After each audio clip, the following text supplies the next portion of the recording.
Good morning and welcome to the PHAROS Energy PLC preliminary results investor presentation. Throughout the recorded presentation, investors will be in listen-only mode. Questions are encouraged and they can be submitted at any time by the Q&A tab situated in the right corner of your screen. Simply type in your questions and press send.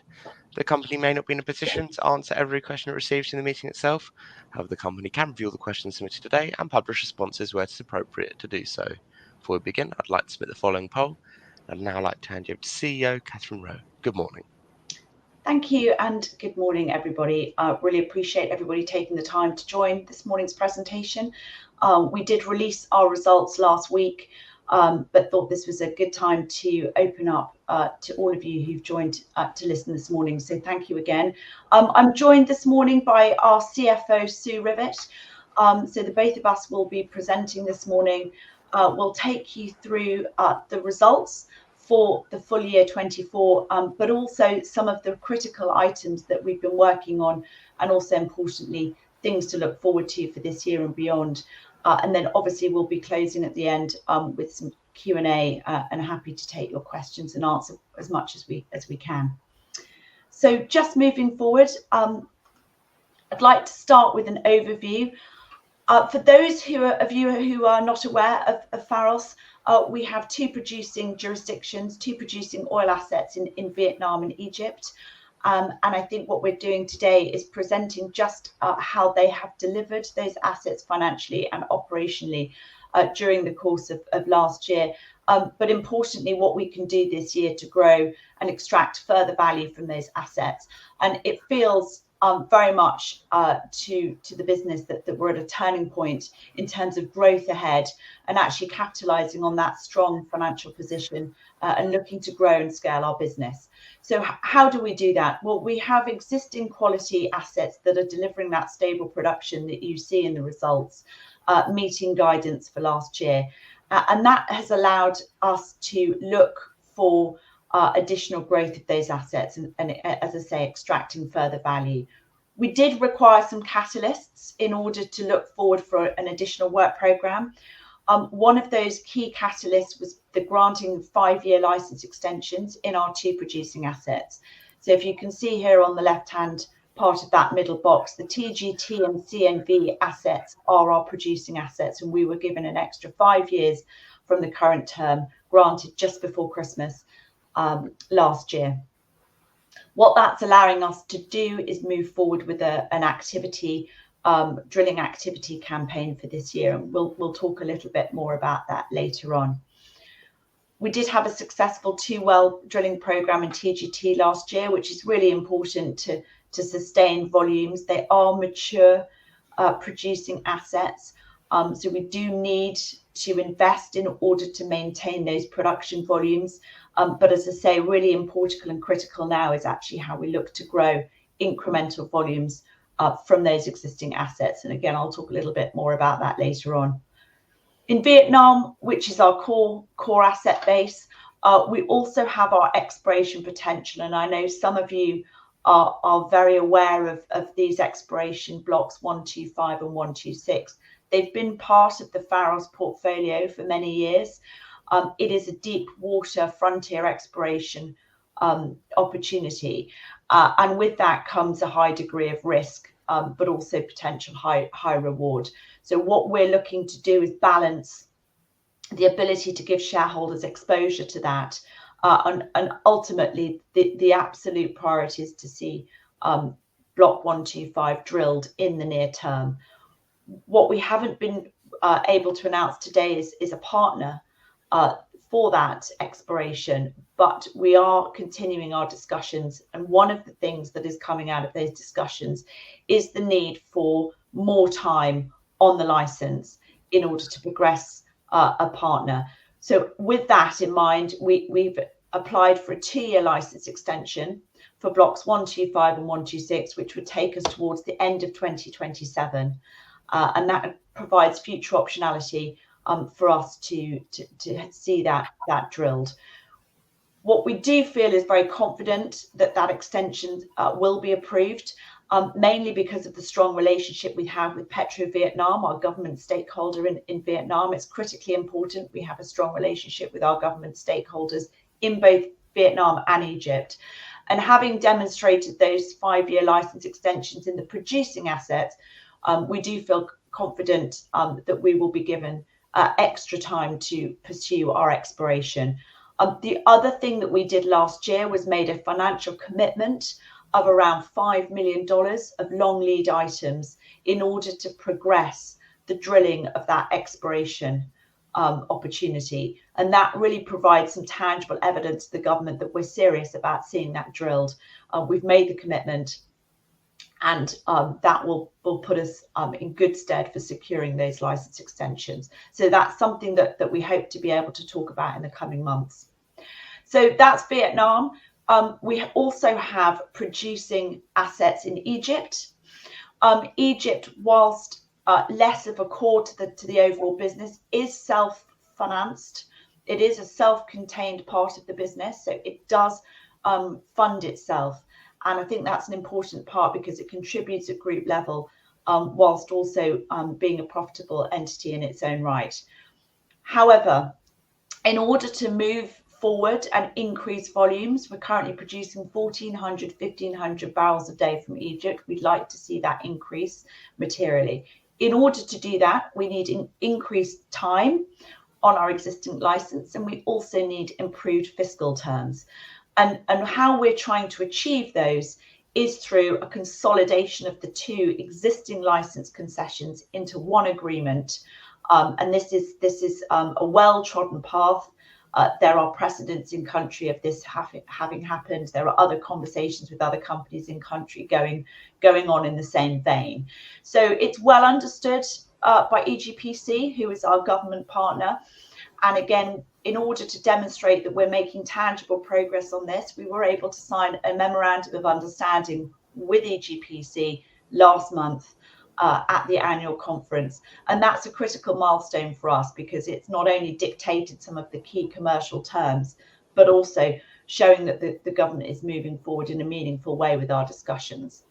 Once those discussions have concluded, it will incentivize both ourselves and our partner to reinvest in the assets in a very meaningful way, and hopefully deliver those incremental volumes that we're trying to do. And again, just to remind everybody, we are non-operator in Egypt, so we do follow our operator IPR in order to get further reinvestment coming through. So we've got plans and work programs identified in both Vietnam and Egypt to move our business forward, and the ability to do so is also helped by the financial performance that we see with the business today. We're able to reinvest back into our assets because we're financially capable and able to do so, and that's really helped by removing the leverage, that the historical debt. We repaid that fully last year, so we sit here debt free today with cash and a healthy operating cash flow from last year, as you can see, of that 54 million. That does also allow us to continue our sustainable dividend policy. The dividend policy has been in place for several years. It's an important part of our investment proposition.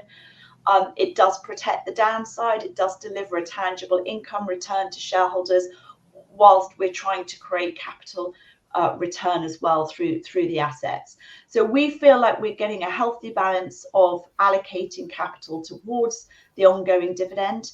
We do have a set policy of no less than 10% of operating cash flow, but we have announced last week that we've increased that, and we were able to increase a 10% year-on-year dividend last week. So we're pleased about that. And I have now been in seat at PHAROS as the relatively new CEO for nearly 9 months. And it's really enabled me to have a very good understanding of the assets, the opportunities, and how we grow this business. I spent a lot of time in Vietnam and Egypt, getting to know our stakeholders, better understanding of our assets, better understanding of the economics, and really what we can do to allocate capital to drive the best returns for shareholders. So that's really been my priority. As I say, we're working on some of those immediate near-term priorities, such as the extensions, such as the consolidation in Egypt, and now moving forward to how do we grow our business, and this is one of the first times in the company's last few years where we've really been able to look at new opportunities not just within the existing assets, but possibly outside and adding to the portfolio, and having the financial ability to do so. So really strong position. I'll just move briefly on to slide 4 here.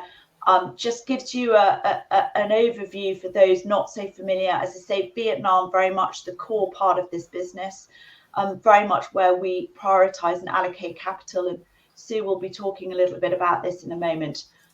Egypt, again, contributes to group, lots of opportunity. There's a lot to like about Egypt. We do have a legacy receivables position, because payment risk is still one of the concerns. But we are very clear that unless we can see a reduction in those receivables or reuse them in country, that's what we mean by sort of self-funded growth in Egypt.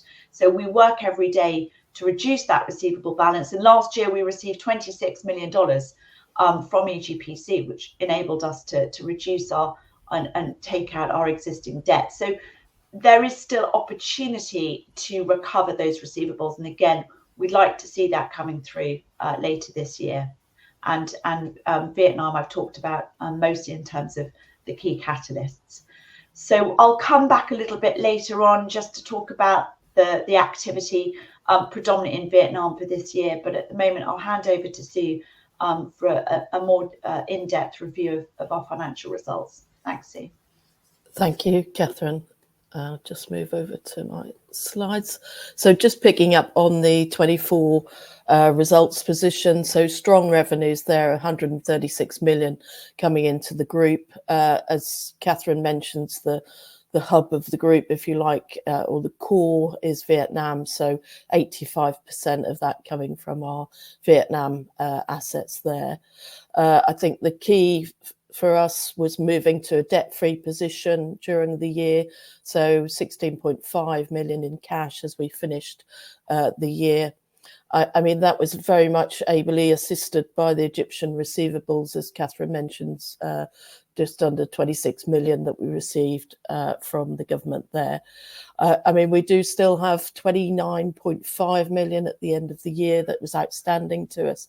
And so very much something for us to go after and bring into the balance sheet. I think also important there in the left-hand side, the OCF, so the operating cash flow, 54 million. That's important because that's the criteria that we use for dividend setting. So it's a minimum of 10% of that number. So important there. If I move to slide 7, so strong cash flow from operations there. So 80 odd million, and then you've got obviously taxes to government coming out there, so getting to your 54 million of OCF. We've invested circa 26 million into the assets themselves, so that 2-well program in Vietnam taking up roughly 2/3 of that position, and indeed in Egypt where we've been able to utilise some of our Egyptian pounds there to invest in the assets and continue to keep those stable. Also worth noting, so you've got 24.6 million there, the operating free cash flow before distributions, but you've got the 8.2, that continues to be important.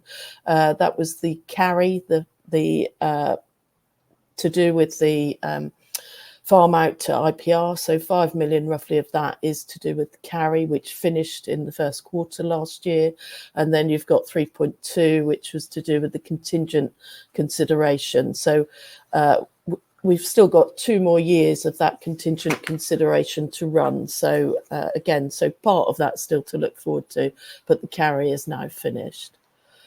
Moving on to slide 8, so a couple of charts there just on the cash. So we went from 33 million at the end of the previous year to 16.5 at the end of this year. But of course, we've paid down that big wedge of debt essentially on the RBL and National Bank of Egypt, so 41 million going out there. We've also indeed spent just under 10 million in share buyback and dividends to shareholders, etc. So a good position.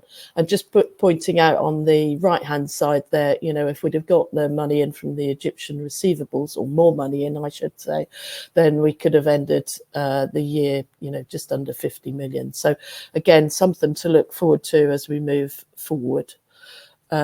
Just to give you a bit more colour on the split between Vietnam and Egypt and what they both bring into the party. So Vietnam itself, 27 million there coming in from the asset, and indeed Egypt adjusted of 17 million, and that's got that 8.2 in, which I spoke about earlier. So, you know, part of that will continue into the next 2 years, let's say that around the 3 level, but the 5 has now gone, which was the carry position. So again, you can see that both jurisdictions bringing free cash flow into the business.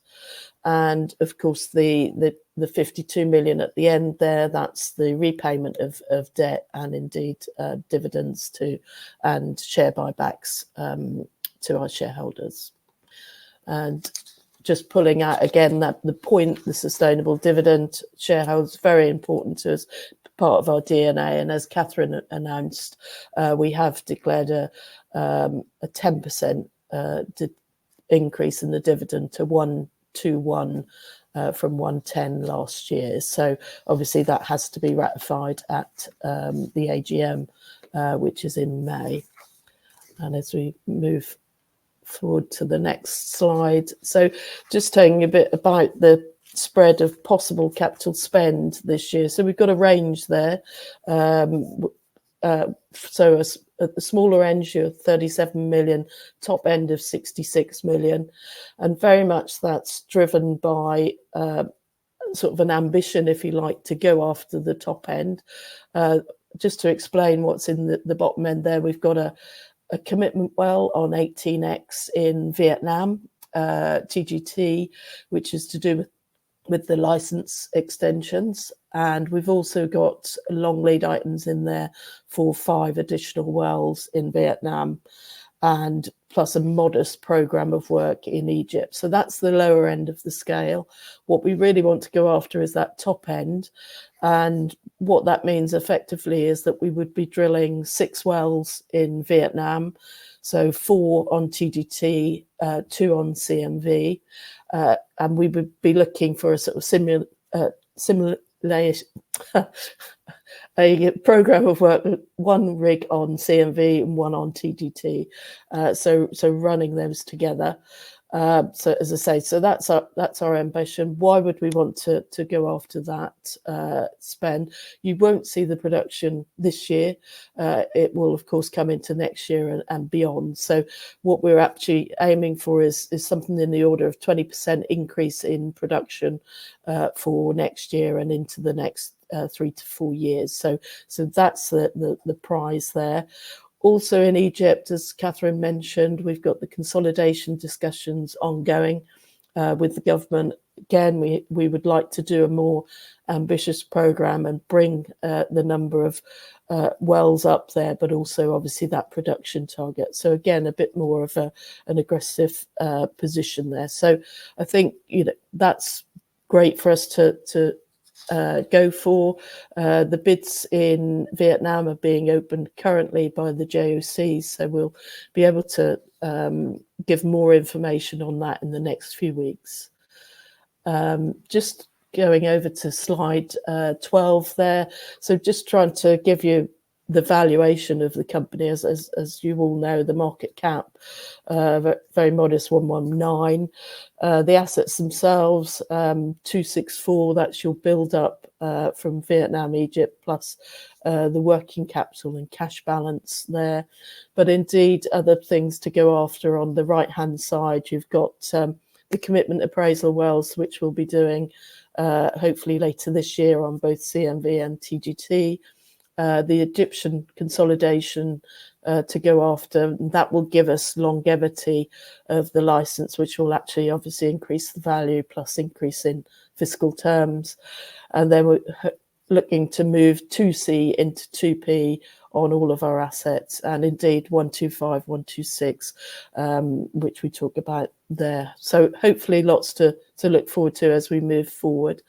And with that, I will hand back to Catherine. Thank you, Sue. So we just move in a little bit more and just about activity for this year in Vietnam, which ties into Sue's discussion on capital allocation and really where the capital is allocated and what do we hope to achieve by doing so. So just starting with TGT, as a consequence of the license extensions, and just for clarity, this license extension was extended to 2031. I think some of the questions we've had is, what is the new expiry post extensions? So TGT was 2027. It is now 2031. So you can see that we've got some time to reinvest, recover the costs, and obviously see the benefit of those additional production volumes. So what I'd like to point out here is 18X appraisal well. It's that bottom left yellow box. That is our commitment well, and that's the first well that we'll be drilling later this year. We've guided Q4 for that, but as Sue says, bids are out. We're starting to plan for that and see if we can drill that as soon as possible. What's really important about this is that it's potentially opening up a new part of our existing block. Obviously, you can see our existing production here in the green, but what we're targeting is that pale pink part of the concession, which opens up a potential new area, and that's what 18X appraisal well is really designed to do. If that is successful, which we hope it will be, it opens up a whole new development program here on the left-hand side, and that's what we want to try to go after, because that will deliver incremental volumes rather than just sustaining the current production. In parallel and unrelated, but as part of an important piece of work on the asset, is also our infill wells, and you can see those green infill wells identified there. And those are the long lead items that we need to commit to in order to see those drilled that Sue just referenced. That's part of our capital allocation. The beauty of this is that the infrastructure is in place. Again, on the right-hand side, you can see our existing infrastructure. We do not require additional wellhead platform. So this ties in, as you can see, that grey outlined box to our existing platform. So very, very quick and easy to get on stream in a successful situation. So absolute the right thing for us to be going after, the right thing to be reinvesting back into the assets, and the right deployment of our capital priority. So that's really important, and made possible obviously with the extensions, because obviously we've got further time on the license to recover those costs and make the economics work for us. So we are in a JOC. Again, just a reminder, we're in a JOC type structure in Vietnam. So we have ourselves, Petro Vietnam, our government stakeholder, and our Thai partners, PTTEP. We are fully aligned to move as quickly as possible with that drilling program. And if we can run as fast as possible, you'll see some of that lower band CapEx move into the upper band that Sue's just talked about. And that's what we want to get after. It's a similar story in CNV. Again, just to remind everybody that the license term now extends to 2032. It was 28, it's now 32. So we've got additional time here to pursue the same story. We have 5X, as you can see there, is our commitment appraisal well, and that's designed to appraise Block B here on the right-hand side, just on the right-hand side of our block. Again, with well design, we do not need a new platform in order to tie this in. So that's made the economics improve quite significantly for us. And again, we're planning for that. Hopefully we can also drill this well later this year, if not early next year. So hopefully that gives a little bit more color on what we're trying to achieve in Vietnam with the existing license and existing production. In Egypt, again, we have a work program that is relatively minimal at the lower band in Sue's CapEx lower band. That's really based on the existing environment, the existing commercial environment with the existing terms. When we are able to conclude the consolidation discussions, we will then look to accelerate an investment program, and that would move some of that investment into that upper band. And that's really based on, as I say, increased time, which will give us an immediate uplift, a bit like we saw in Vietnam, but also that motivation and incentive and improved economics to reinvest. But critically for PHAROS, again, we're very clear that this has to be self-funded growth. We will not deploy dollars that we earn in Vietnam into Egypt. It will be self-funded, any growth there. We are making progress. It is part of a process in terms of government approvals. So we've attempted to give some indicative timing here. It is a bit unknown, but we are making progress. And as I say, I think that MOU signature last month, we were one of the few to sign an MOU in that vein. So that does demonstrate that there's alignment from all parties. And again, our operator IPR is driving this process as operator, but we're very much sort of on the same page in terms of what we're looking to achieve, because it works for all parties. So that's helps to explain the difference between the lower band and the upper bands in terms of capex. We do think the upper band is ambitious in terms of just how much activity we can physically do this year, but we really want to demonstrate that we're able to fund that, even that more aggressive capex budget, through internally generated cash flow.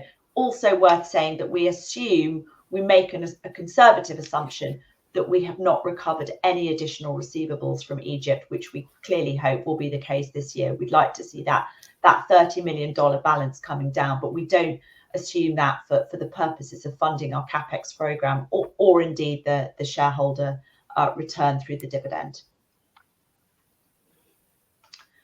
So I think just in order to sort of maybe round up before we take some of the questions and try to answer those, I think this is a real turning point for PHAROS. We're really looking forward. We're looking at growth. We're looking at scale. We're looking at delivering more and more returns to shareholders in the best possible way. Vietnam is absolutely core to our business.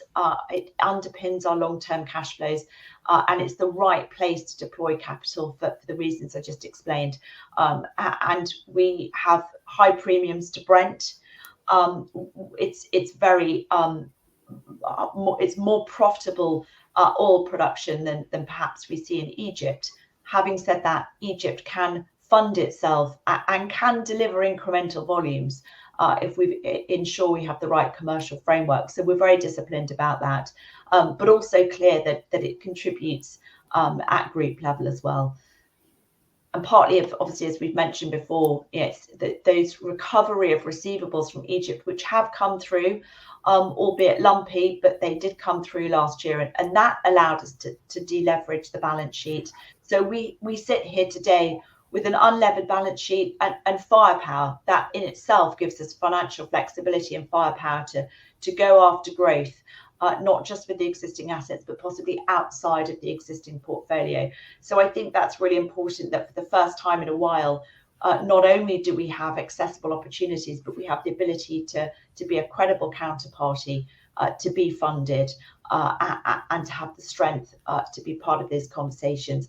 And again, just to touch on 125 and 126 again, because I know for some of you longer term shareholders, this has been an important part of the investment proposition.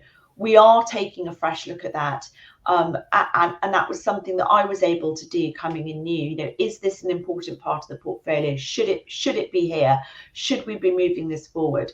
And we all feel that the answer is yes. And we do need to buy extra time. We need additional optionality to progress those discussions, and we do feel that the overall macro sentiment for frontier exploration is certainly improved than perhaps a few years ago. It's a strategically important basin in that region. If it unlocks, we saw exploration success towards the end of last year. In the Coulomb Basin, the southern part, we saw an exploration success with Murphy, who are now moving forward with an accelerated appraisal program. So we have an opportunity and we need a fresh approach, and that's very much the next priority that we're working on. So we are trying to deliver a balanced portfolio of stable, healthy, profitable production with some exploration upside, all of which is underpinned with a very strong balance sheet and a shareholder return through the dividend. And hopefully we can deliver shareholders an income return as well as a capital return over the coming year or two. So I think with that, I thank you very much for listening. We tried to keep it as succinct and efficient as possible, and obviously we can address some of the questions. So thank you.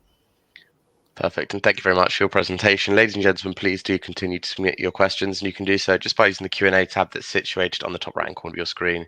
But just while the company take a few moments to read the questions that have been submitted today, I'd like to remind you that a recording of this presentation, along with a copy of the slides and the published Q&A, can be accessed via your investor dashboard. As you know, we have received a number of pre-submitted questions, and we have received questions throughout today's live event. And Minan, at this point, if I could just hand over to you to share the Q&A, that would be great, and then I'll pick up from you at the end. That's great. Thank you. Thank you, Catherine and Sue, for your presentation. The company has received a number of pre-submitted questions ahead of today's presentation. For ease of reference, we've grouped them into relevant categories. The first one is about blocks 125 and 126. What happened to the farm-in partners who were actively engaged in the farm-out process for blocks 125, 126 for more than 2 years? If I recall correctly, one potential partner even had a deep water rig in the area ready to meet the 2025 deadline. Can you reassure investors about the quality of these exploration assets? Yeah, thanks, Minan. And yeah, I think it's without dwelling on sort of previous discussions that the company has had on the exploration prospect. I think, you know, having had a review, a fresh review with the team, there is confidence. There is confidence in the opportunity. Even on a P90, we have 1 billion barrels of oil. We have a full CPR that's available on the website, so you can see some of the results of that CPR. So yes, it is technically interesting, and it's strategically interesting, and it's one of the few frontier basins left underexplored. So, you know, we feel confident. But what we can't do is risk the entire PHAROS business based on sustainable cash flows, on drilling a deep water, high risk exploration prospect by ourselves. So I think that's been clear over the years. It's still very clear, even with a refreshed view of strategy, that we cannot do that on our own. We do need a partner to do that. And we need a partner that is not only willing and able to fund an exploration well, but also has the potential for developing that in a success case. So there aren't 100 different potential farming partners. It is relatively bespoke in terms of people that would be interested, but there are discussions. And I think, you know, one of the questions we had, which might be related, is why have we not achieved success thus far? And there's a number of reasons for that. Sometimes it doesn't fit portfolios. It's oil, not gas. So there were a few discussions who would prefer a gas play. It hasn't fit exploration budgets to date because of other priorities. I think certainly with the recent discovery in the Southern Basin, that's changing a little bit. I think certainly with Vietnam's increased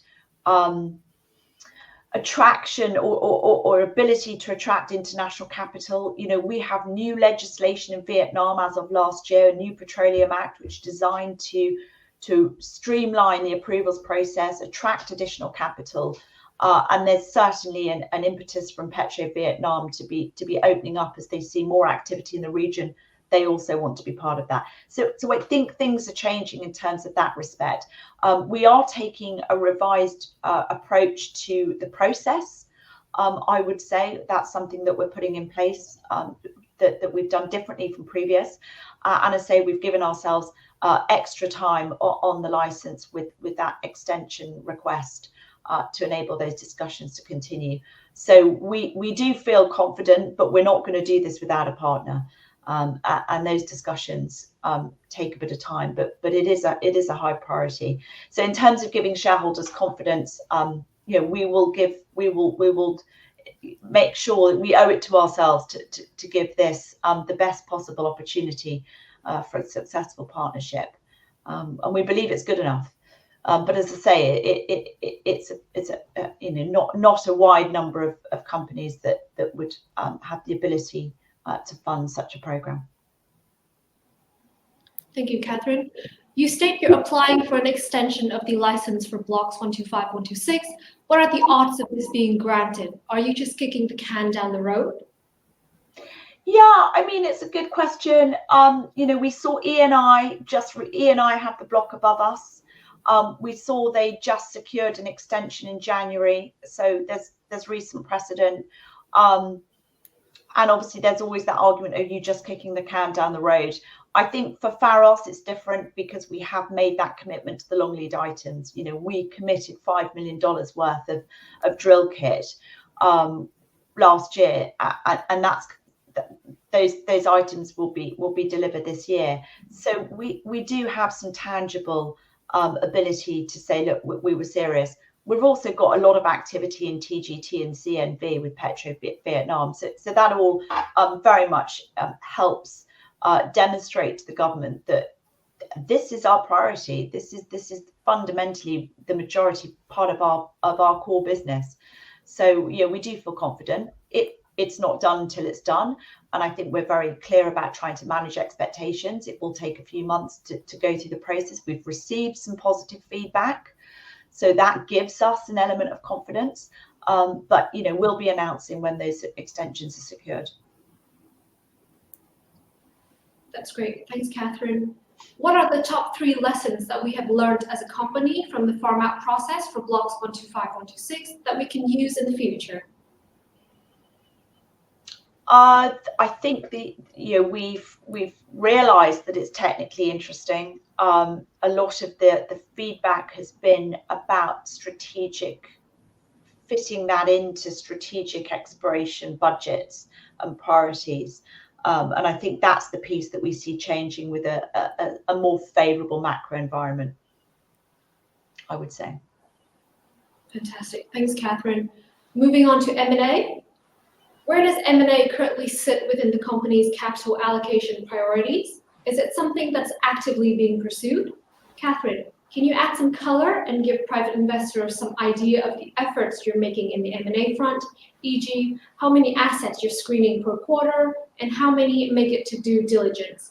Also, please provide some color on scale and size of potential acquisitions. Okay, well, just sort of stepping back on strategy, I think, you know, what's really important is we extract and deliver as much value as possible from the existing assets. So number one priority that I saw when I joined, and you know, I see even more clearly now, it is the need to reinvest into those existing assets because of the high netbacks, the profitability, and leveraging the strength of the government. We've been in country in Vietnam for decades, and we have a really long-standing relationship with PetroVietnam. So if we can't leverage that, then we're doing something wrong. But we can leverage that, and we've demonstrated that already. You know, we identified that we needed extra time on the licenses. We've secured those, and we're moving forward with an investment drilling program. So growth initially, very near-term growth is coming from the existing assets. However, we would like more in the portfolio, and we would like to do more in Vietnam if possible, because we know our way around. We have a strong relationship with the government. These are relationship-driven environments and relationship-driven jurisdictions. So that's the advantage we've got. But would we look more regionally at accretive asset additions? Absolutely. But then I would also say that anything that can deliver shareholder return is something worth us looking at. I think given the strength of the business now, we are cautious about just not doing something for the sake of it. It would need to stand, it would need to give a return, it would need to be accretive. So whilst it's quite hard to sit here today and say it looks like sort of this or that. It probably is. We probably are looking at additional production, I would say, because the reason I say that is because we've already got our own exploration upside in the portfolio. And again, priority is to move that forward rather than looking at funding exploration elsewhere. We absolutely have to look after our homegrown assets first, and then add to that as we see. But we are looking for opportunities. We would like to scale and grow the business. We think we can do that a little bit organically, and we think we can also do it inorganically. So I hope that's at least gives a bit of a flavour as to how we look at growth. Really helpful. Thanks, Catherine. How are you planning to fund acquisitions? Have you had any discussions with lenders regarding potential M&A capital that could be provided? What scale of debt would you be comfortable taking on? Will you be issuing bonds or RBL? Well, too early to say the structure, but we do sit here with an unlevered balance sheet, and the best time to secure good terms for firepower is when you don't need it. So that is something that we're looking at, absolutely. And we would use our balance sheet to fund the right transaction if we found it. And by that I mean something that pays back producing assets that are cash flow, that cash flow generate in order to repay. The level of debt what depends on the size of the opportunity that we'd be comfortable with, and we do have the ability to support RBL because of the stable production and cash flows. So we could look at a number of different things, and again, the RBL versus bond plays in a little bit to how much we would be comfortable in terms of a facility that we could take on at this stage. But it's conversations we're certainly having at the moment. Sue, I don't know if you wanted to add anything to that. No, I think that's absolutely right, Catherine. It'll depend on the size of the prize that we're after, and therefore, we'll look at it from there. But yes, as you say, we are actively in discussions with things. So, and I think it helps our position as well as a counterparty if we can go into discussions with a strong balance sheet plus the firepower. As I say, that puts us in a very healthy position when looking at opportunities. Thank you, Catherine. Sue, did the company consider the recent assets sold by Harbour Energy in Vietnam? They appeared to be value accretive for PHAROS at the price they were sold at. If we did not participate, why not? Minna, is that you might have said Sue? Sorry, I can take that.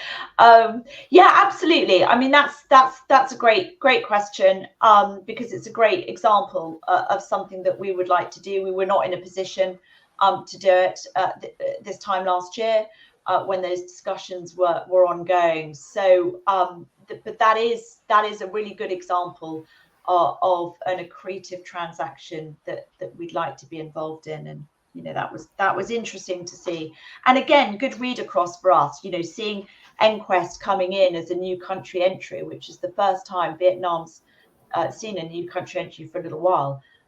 It is all positive, but yes, that's the sort of transaction that's interesting. Great. And have we participated or considered participating in the upcoming Malaysia bid rounds? They have exploration, discovered resources, and late life assets in these rounds with favorable PSC terms. If not, why? I would say again, just to reiterate, we've got to leverage what we've got, what we're good at. We're really good at ensuring stable production in Vietnam, and now we've got a chance to grow. So whilst we would look more regionally, I would say Vietnam is the priority. And in terms of exploration, as I said previously, we've got our own very exciting frontier exploration, and that's got to be the priority if we're looking at funding a moving exploration program forward. That's great. Thank you, Catherine. The next few questions are with regards to Egypt. Has the receivable situation in Egypt continued to improve in 2025? Do you want me to take that? Yeah. Yeah. I mean, I would say it's been quite a slow quarter in 2025, but I think we would expect to see that pick up. We did very well last year with the 25.5 million, so over and above what our revenues were. So we actually clawed back a bit of our receivable position there. And what is good is that we now start to see monthly payments coming in. So whereas last year some of the amounts were quite lumpy, what we are seeing now, sort of in the last 6 months or so, is that there is monthly payments coming through. Also, we are now able to accept Egyptian pounds, having got out of that carry position. We will accept some Egyptian pounds in order to fund in-country expenditure. So that's also helpful. And what I would also say is that we are now seeing for the first time for probably a couple of years that we're able to exchange some Egyptian pounds into US dollars. So I think the country is improving, but there's still a way to go. Anything else to add on that, Catherine? I don't think so, Sue. Only just that confirmation that we don't assume that we reduce that balance for the purposes of our CapEx program for this year, which I think is, yeah, absolutely, for us to have that fiscal discipline. That's great. Thank you, Sue. Thank you, Catherine. Does the company think it's feasible that Egypt production can be increased back to the early 2020 levels in the short to medium term? Can we expect a multi-rig drilling program in Egypt?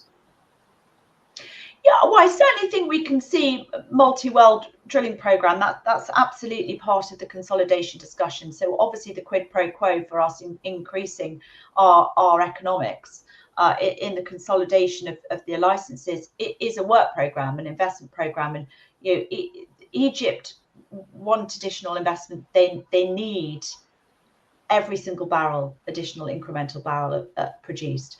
So what comes with that is a commitment for an investment program and a drilling program designed to increase volumes from where they are today. Do I think they'll get back to those 2019, 2020 volumes? That's hard in the short term. But do I think we've got an opportunity to at least sort of double existing production in Egypt? That I think is achievable. Great, thank you. In the recent results, you referenced in-country experience when talking about inorganic growth. This suggests you have a focus on existing geographies. How do you feel about the Egypt assets? Can you please reassure shareholders we're not going to double down in Egypt and repeat the Merlon situation, at least not before EGPC have cleared their 2018 arrears? Yes, is the short answer. Yes. We are very, very clear.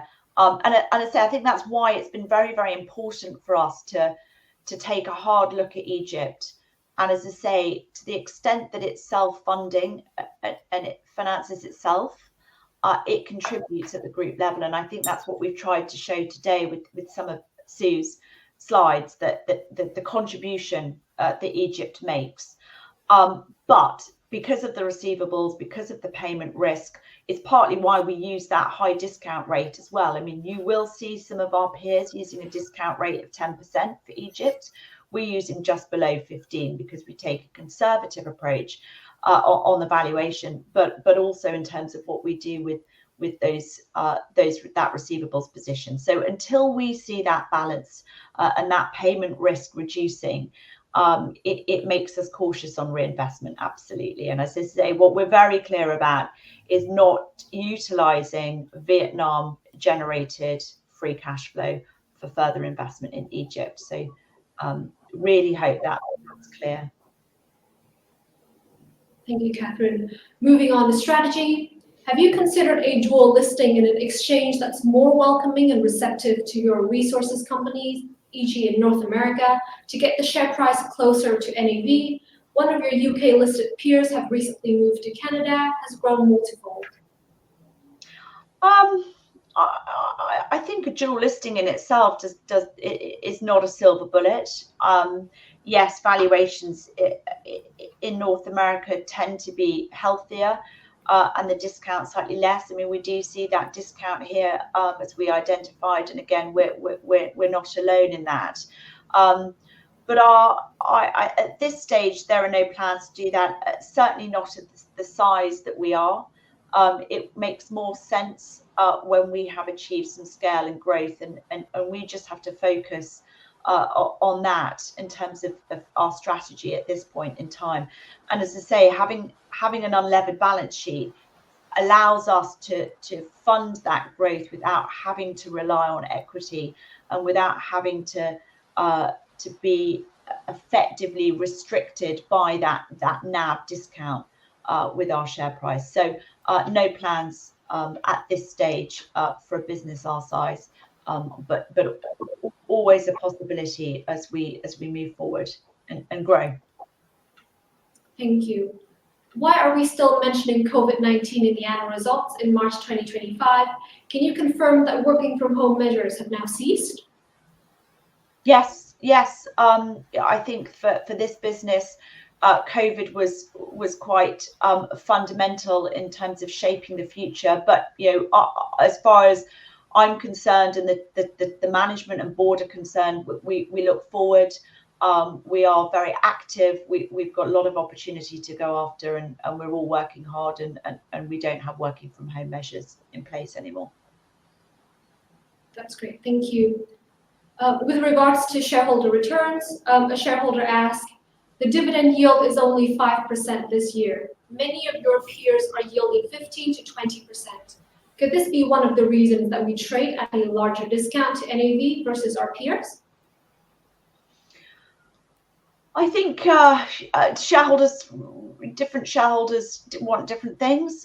We have some shareholders who value the dividend, and I think that's important for us. As Sue says, it's been part of our investment proposition for a number of years, but also I think demonstrates the quality of the assets, that they're capable of supporting a sustainable dividend. So it's important to us, but actually also important is the capital growth. So we can't allocate all our capital back into a double-digit dividend at this point in time where the assets need reinvestment. Peers are doing different things, and there might come a point where we're in a position to increase that return. But at the moment, the balance is about achieving a sustainable dividend that is long-term sustainable, so not just here 1 year, not the next, but also allows us that reinvestment back into the assets. And these are oil and gas assets, so they do need reinvesting, and we're at that point now where we need reinvesting back into the assets, which for us is great, because that demonstrates growth and a future for the business. So that works for our strategy right now. Thank you, Catherine. Why did you not extend the share buyback program, given the fact that the shares are currently 10% lower than the average purchase price, and also lower than when you stated they were undervalued in July 2022 prior to the program? Do you now see them as fairly valued? Is the current shareholder register part of the reason for stopping? The share buyback program was considered several years ago when there wasn't the level of investment activity, and obviously the share price was lower as well. So I think to answer the question, do we feel we're fully valued? No. We've tried to demonstrate that in our valuation slide that Sue presented, and I think there's lots of upside for our business that's not captured, and even on just a trading, even just on a production trading basis today, there's clearly a gap. So that's not the case. But what we have done is, again, looking at where do we prioritize capital for the best return for shareholders. And given the low liquidity in our stock, and given the need for growth and scale, it's better use of our capital at this point in time to put that back into the assets than the buyback, whilst keeping the dividend. So it's clear that we also want to sustain that tangible income return to shareholders. But again, as the buyback, it is just partly a function of the low liquidity, not necessarily the makeup of the register, but just the fact that it is relatively liquid and tightly held. Now, we will keep an eye on the buyback. We look for additional buyback authority.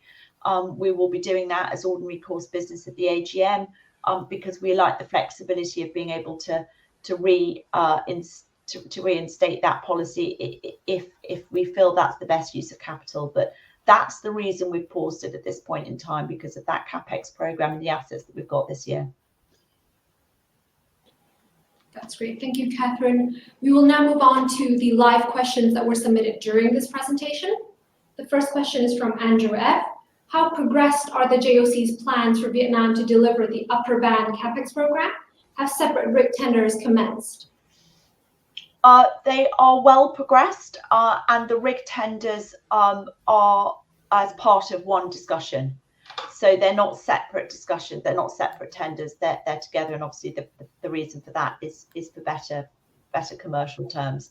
So yeah, we're getting really good support, we're getting some really healthy pressure, I would say, from Petro Vietnam to run quickly and to move as quickly as possible. I mean, we do have some lead time because of certain items, we have weather windows, etc. So that's all part of the process. But I'd say that the JOC is really very aligned and wanting to move as quickly as possible. That's really helpful. Thank you. Question from Anthony B. What are the liabilities linked to license 125 and 126? If farm out is unsuccessful, is there a commitment from the company, or can the company simply relinquish the license and walk away?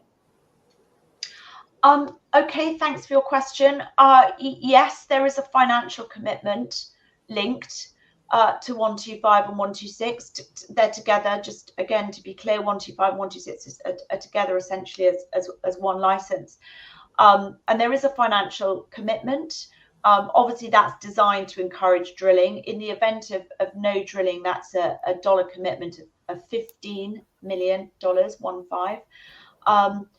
Having said that, obviously that will be moved with the extensions. So if we're granted those 2-year extension that we've discussed, that liability will be moved.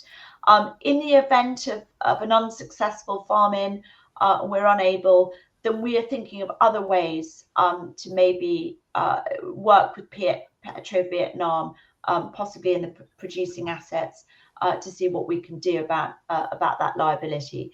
But in the short term, we are moving that to 2027 with the extension of the 2-year license approval.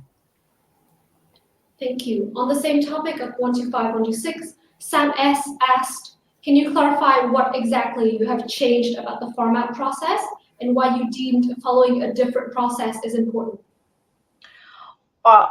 We've reviewed the process given the lack of partner to date. So, just the fact that we're here still in discussions with potential partners has highlighted the need for a fresh approach. And that's something we're working internally. I think we'll share more details of that when we've formalised it. That's great, thank you. Due to the interest of time, we will take one more question before handing it back to the investor and new company team. Omar F. and Nigel G. asked, when do you expect to receive the $29.5 million owed in Egypt? What would be the plan for Egypt if payments from governments doesn't come through or slows down? Really good questions. As I say, we would have liked to have seen a little bit more reduction in balance of that receivables in Q1 in our first quarter. As Sue mentioned earlier, we are seeing regular monthly payments for sales, but what we haven't seen yet this year is a reduction in those historical invoices, which we're continuing to chase. And this is all part of the discussion of further reinvestment in Egypt, so it's all linked. The question of what would be the plan for Egypt if payments don't come through, then we just slow down investment, or we make sure that investment is just in maintenance of the existing production. But again, there's real emphasis from the government that they want to see further investment, further production, and that's got to come with a reduction in those receivable balance. And we're all, as I said, there's a number of us, the peer group in Egypt, that are saying the same thing. So it's full awareness by the government. It's not lack of understanding on their part. It's just the ability, and as more bailout funding comes through, to the government, the more flexibility financially they'll have to hopefully settle those receivables. So in really short summary, we don't have perfect visibility, but we do know that the wherewithal is there to reduce that balance. Certainly, we'd like to see that reduced throughout this year. That's great. Thank you very much for answering all of those questions from investors. Of course, the company can review all the questions submitted today, and we will publish those responses out on the Investor Meet Company platform. But perhaps just before redirecting investors for their feedback, Catherine, could I just ask you for a few closing comments? Thank you. And yes, I would just like to say thanks again for everybody for taking the time. I know how busy things are, and for listening to the proposition this morning, and letting Sue and I present our investment case to you. We do feel that we have a number of catalysts this year, a number of news flow items that we look forward to delivering and ensuring that we can deliver on those items that we've talked about today. So please do continue to follow us and take an interest. We really appreciate the support, and look forward to a successful year for PHAROS. Thank you. Catherine, Sue, thank you once again for updating investors today. Could I please ask investors not to close the session, as you'll now be automatically redirected to provide your feedback in order that the management team can better understand your views and expectations. On behalf of the management team of PHAROS Energy PLC, we'd like to thank you for attending today's presentation, and good morning to you all.